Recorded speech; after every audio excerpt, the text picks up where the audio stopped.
घबराई वो ताकत वो कुवतूं आहिनि जेके बलोचिस्तान जो हालत ख़राब कनि थियूं पयूं जेके खैबर पख्तूनख्वा जो हालत ख़राब कनि थियूं पयूं उन हवाले सां जमीयत उलमा इस्लाम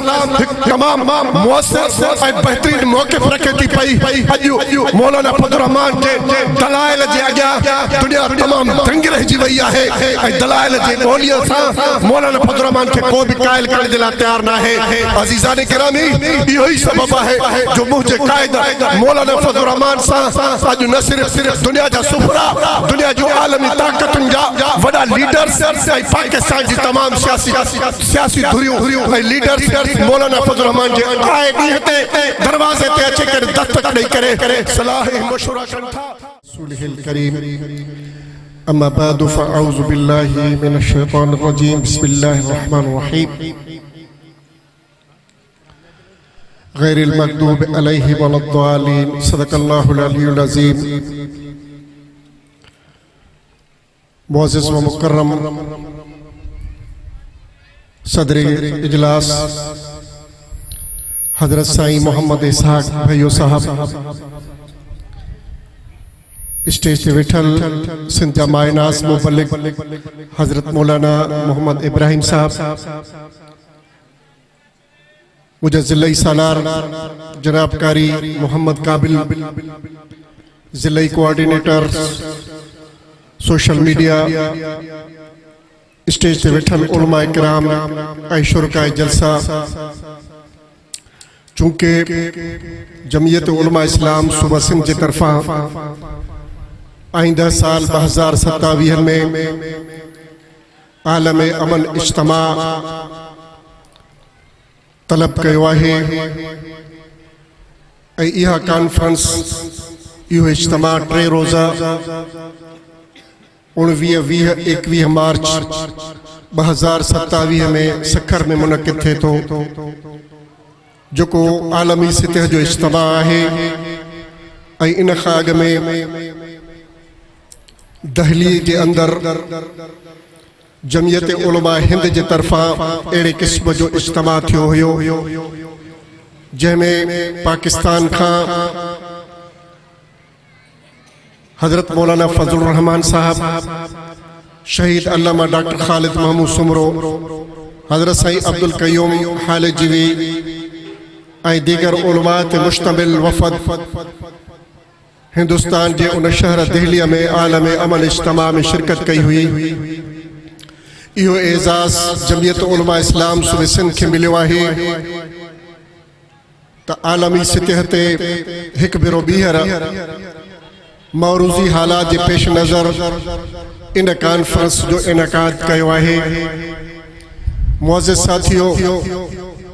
हिन वक़्तु दुनिया जो वॾे में वॾो इशू अमुन जो आहे ऐं यकीनन अमुन जो जेकॾहिं एहसास ऐं अमन जी जेकॾहिं का तलब अव्हां जे अॻियां पेश कजे त इहो सिज खे ॾियो ॾेखारण जे मुतरादिफ़ आहे। यकीनन जेके इलाइक़ा बदअमनीअ जो शिकार हुजनि उन्हनि खे वधीक अमुन जो एहसास ऐं अमन जो क़दर हूंदो आहे ऐं अव्हां जी जेका ज़मीनी ऐं मौरूज़ी कैफ़ियत आहे हिन वक़्तु सिंध जे दीगर इलाइक़नि खां वधीक अव्हां जो ही इलाइक़ो बदअमनी जो शिकार आहे। लेकिन आओ अव्हां खे कीअं ॿुधायां त रोड ते चंद धाड़ेल बीही करे ऐं मुसाफ़िरनि सां ॾाढायूं कनि, उन्हनि खे यरगुमाल बणाइनि। जॾहिं तव्हां आलमी सतह ते बदअमनीअ जो जाइज़ो वठंदव त अव्हां जा सूर ऐं ॾुख ख़तम थी वेंदा। त आलमी सतह ते बैनुल अक़वामी दहशतगर्द अमेरिका कहिड़े नमूने सां पूरी दुनिया जे अंदरि न सिर्फ़ उम्मत मुस्लिमा बल्कि टी दुनिया जे अंदरि कहर जा जेके आड़ाह ॿारहियूं वेठो आहे, इन हालात के ॾिसी करे यकीनन जमीयत उलमा इस्लाम सूबे सिंध एक वक्त है तो फैसलो कयो आहे। इंशाअल्लाह ताला उन जा दूरस नताइज निकरंदा जंहिं कॉन्फ्रेंस में इमाम काबा खां वठी करे तुर्की के वजीर आज़म तैयब अर्दगान ऐं दुनिया के ॿियनि आलमी लीडरनि की शिरकत इंशाअल्लाह अज़ीज़ थींदी। हिकिड़ो जमीयत उलमा इस्लाम जो मैसेज ऐं पैगाम जो पूरी दुनिया के अंदर वेंदो उन सां उम्मीद करे सके थी पई त पूरी दुनिया के अंदर अमन जे मुतलिक जो असांजो मौक़िफ़ ऐं जो असांजो प्रोग्राम है शायद के पाकिस्तान ऐं दुनिया की कंहिं ॿी धुर वटि हुजे, लेकिन अज़ीज़ान गिरामी जेके इन चीज़ जो वचन करे वेठा आहिनि जेका इहा शइ तय करे वेठा आहिनि त बदअमनी असांखे फैलाइणी आहे, दहशतगर्दी ऐं क़त्ल गारत असांखे करणो आहे, यकीनन उन जे अॻियां अमन जा ॻोढ़ा ॻाइण बबुरनि खां ॿेर घुरण जे मुतरादिफ़ आहे। अमुन के कायम करण जे लाइ जेकॾहिं रत जो नदियूं बि वहाइणियूं पवनि त उहा दहशतगर्दी या उहो क़त्लेआम न चइबो, बल्कि उहो अमन जे लाइ खीर जूं नदियूं चइजनि, माखीअ जूं नदियूं चइजनि ऐं जन्नत जूं नहरूं चइजनि। जमीयत उलमा इस्लाम इहा शइ तय करे चुकी आहे त अमन खे कायम करण जे लाइ असां हर तरह जो कोशिशूं वरतियूंसीं। सिंध जे अंदर तमाम सरदारनि वडेरनि ऐं जागीरदारनि जे दर दर ते उलमाए किरामनि हुफ़ाज़ कुर्रा ऐं रासिकुल अक़ीदा क़िस्म जे माण्हू डेलीगेशन की सूरत में वञी करे झोलियूं झलियूं त अमन खे क़ाइम कयो। उन्हनि दरवाज़नि ते वञण जो मक़सद सिर्फ़ इहो हुयो त बदअमनी जा ऐं हालात खे ख़राब करण जा उहे ई गढ़ ऐं मक़ाम आहिनि। उन जे करे उन्हनि खे वञी उन्हनि जे घरनि ते ऐं उन्हनि जे ओताकुनि ऐं उन्हनि जे डेरनि ते वञी उन्हनि खे अमन जी दावत ॾिनी। अमन कायम न थियो। जमीयत उलमा इस्लाम सिंध जे अंदर अमन कॉन्फ्रेंसूं सॾायूं,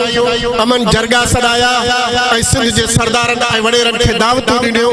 त अचो त वेही करे इन मसाइल ते ॻाल्हायूं त इन जा कारण छा आहिनि, इन जा असबाब छा आहिनि। छो न असांजी सिंध अमारात सऊदिया ऐं दुनिया जे उन्हनि ॿियनि अमन जे गहवारनि इलाइक़नि जा थिए असांजी धरती जेका तेल ॾिए थी, जेका गैस ॾिए थी, जेका ज़खायर ॾिए थी पई दुनिया जे अंदर शायद के अहिड़ो गोल्ड ऐं सोन कंहिं धरती ते पैदा न थींदो हुजे जेको कणिक जी सूरत में सिंध धरती पैदा करे थी। इहा सोन सां मुढ़ियल धरती अॼु बदअमनी जो शिकार छो आहे। लेकिन अज़ीज़ान गिरामी उहे जेके बदअमनी जा पाथारीदार जेके बदअमनी जा वॾा सरगुनू हुया उन्हनि चूंकि चुनाचे ऐं याने मगर मां कमु वठी करे उन्हनि अमन जरगन में शिरकत न कई। मुअज़्ज़िज़ साथियो, जमीयत उलमा इस्लाम हालात का मायूस न थी बल्कि अॻिते कदम वधायो ऐं अॻिते कदम वधाए करे पूरी दुनिया जे अंदर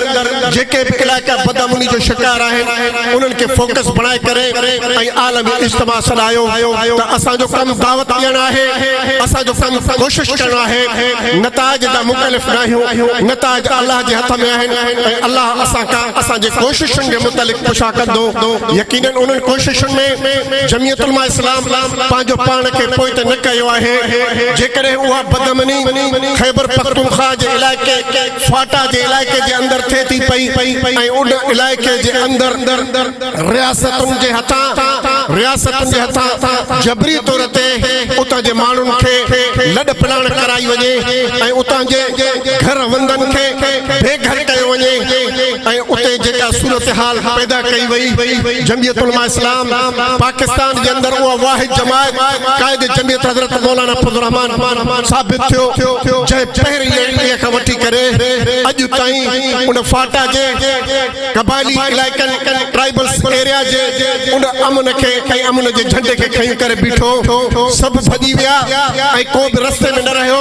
ऐं के विकिया के लिकिया के झुकिया के भॻा, लेकिन मुंहिंजो क़ाइद डट के बीह रहियो ऐं अॼु ताईं उन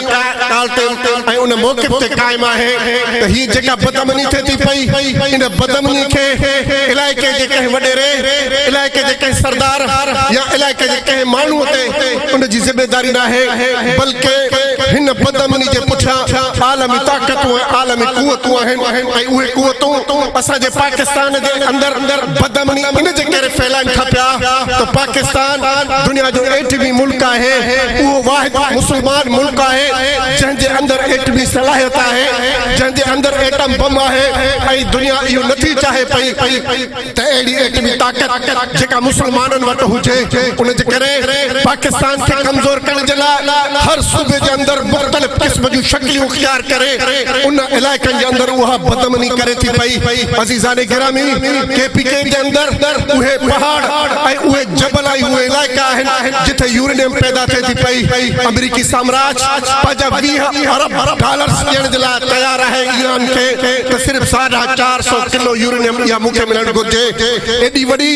दौलत ख़र्च करण जे लाइ तयारु आहे एॾी वॾी जंग करण जे लाइ तयारु आहे सिर्फ़ 450 किलोग्राम जे लाइ लेकिन अवां ॿुधायो पाकिस्तान जी उन सरज़मीन ते जंहिं सरज़मीन जा पहाड़ जे अंदर यूरेनियम बेतहाशा मौजूद आहे उन जे लाइ अमेरिकी साम्राज्य केतिरियूं उन साज़िशूं कई हुजनि उन जे करे उहे क़ुवतूं ऐं ताक़तूं सूबे सरहद जे अंदर अहिड़े क़िस्म जा हरबा इस्तेमाल कनि थियूं बलोचिस्तान जे अंदर क़ौमी इशूज़ खे हथी वठाए करे ऐं इहे ताक़तूं ऐं क़ुवतूं उते बि बदअमनी करायूं त पर साॻे नमूने सां को बि इहा ॻाल्हि न सम्झे त सिंध जा रोड रस्ता ख़ैर महफ़ूज़ इन जे करे आहिनि जो असांजे इलाइक़े जा ई धाड़ेल असांजे इलाइक़े जा ई नवाब ऐं ख़ान जेको आहे सो इन में मुलहिस आहिनि हाणे सिधीअ तरह सां असां चई सघूं था पिया त शायदि के ही मोहरा ज़रूर आहे जेके असांजे अॻियां अचनि था लेकिन उन्हनि जी पुठि ते उन्हनि जे कुल्हनि ते ऐं उन जी पुठि भराई उहे ताक़तूं ऐं क़ुवतूं आहिनि जेके बलोचिस्तान जूं हालतूं ख़राब कनि थियूं पयूं जेके ख़ैबर पख्तूनख्वा जूं हालतूं ख़राब कनि थियूं पयूं उन हवाले सां जमीयत उलमा इस्लाम हिकु तमामु मुअस्सिर ऐं बहितरीन मौक़िफ़ रखे थी पई अॼु मौलाना फज़लुर जे दलाइल जे अॻियां दुनिया तमामु दंग रहिजी वई आहे ऐं दलाइल जे ॿोलीअ सां मौलाना फज़लुर खे को बि क़ाइल करण जे लाइ तयारु न आहे अज़ीज़ाने गिरामी इहो ई सबबु आहे जो मुंहिंजे क़ाइद मौलाना फज़लुर सां अॼु न सिर्फ़ दुनिया जा सुफ़रा दुनिया जूं आलमी ताक़तुनि जा वॾा लीडर्स ऐं पाकिस्तान जी तमामु सियासी धुरियूं ऐं लीडर्स मौलाना फज़लुर जे आए ॾींहं ते दरवाज़े ते अची करे दस्तक ॾेई करे सलाह ऐं मशवरा कनि था ऐं इन हालात खे कंट्रोल करण जे लाइ मुख़्तलिफ़ क़िस्म जा मशवरा कनि था पिया अल्हम्दुलिल्लाह मारक भैया जा मुंहिंजा अज़ीज़ साथियो तव्हां मुबारकबाद जा मुस्तहिक़ आहियो मता तव्हां इहो सम्झो त अॼु तव्हां गोॾनि ते हथ ॾेई करे अॼु मथे ते तव्हां पंहिंजो मुको रखे करे ऐं इहो सम्झंदा हुजो त असां बेबस असां ग़रीब ऐं मिस्कीन छा था करे सघूं लेकिन अवां मिस्कीननि ग़रीबनि जी जेका लीडरशिप ऐं क़यादत आहे दुनिया खे आंगुरी ॾेई छॾियो आहे त असां हिन दुनिया जे अंदर अमन क़ाइमु करे सघूं था मुंहिंजे क़ाइद मुंहिंजी जमात वाज़िह तौर ते चई छॾियो त सिर्फ़ असां तव्हां खां चंद महीननि जी पाकिस्तान जी इस्टेब्लिशमेंट पाकिस्तान जी हुकूमत घुरणु चाहियूं था पिया ॾिसो त असां अमन कीअं क़ाइमु कयूं था लेकिन रोज़ अवल खां वठी करे 47 खां वठी करे अॼु पाकिस्तान खे 77 साल खां अरसो मथे गुज़री चुको आहे हिकु ॾींहं जे लाइ बि कंहिं मौलवीअ खे हाकिम बणाइण जे लाइ इहे तयारु न आहिनि सिर्फ़ इन जे करे ही अमन क़ाइमु कंदा जॾहिं अमन क़ाइमु थींदो त हिननि जी रोज़ी रोटी बंदि थी वेंदी इंशाअल्लाह ताला जमीयत उलमा इस्लाम इहा ॻाल्हि तय करे चुकी आहे त घणा ॾींहं इन बेल्ट पेपर खे ऐं बेल्ट बॉक्स खे ॾिठोसीं हाणे जेकॾहिं तव्हां इन जे ज़रिए असांजी ॿोलीअ खे असांजे जज़्बात खे असांजी स्ट्रगल जिदोजहद खे तव्हां नथा सम्झो त इंशाअल्लाह ताला ॿिया दौर ऐं तरीक़ा बि असांखे ईंदा आहिनि असांजी तारीख़ खून जे होलनि सां भरी पई आहे जेकॾहिं तोखे औराक पढ़ाइण त पंहिंजे असलाफ पंहिंजे बुज़ुर्ग ऐं उलमा देवबंद जी तूं तारीख़ पढ़ी करे ॾिसे थो पियो त वॾी वॾी जंगियूं वॾी वॾी ताक़तुनि खे बि असां शिकस्त ॾिनी आहे हे हुक्मरान असांखे सम्झण जी कोशिशि कनि जेकॾहिं न सम्झो त इंशाअल्लाह ताला हाणे मस्त कलंदर कंदासीं हाणे दमादम मस्त कलंदर कंदासीं छॾींदासीं ऐं इन्हनि खे इन्हनि जे गिरेबनि खां वठी करे ॿाहिरि छिके करे छॾींदासीं। आख़िर दावाना अल्हम्दुलिल्लाह रब्बिल आलमीन।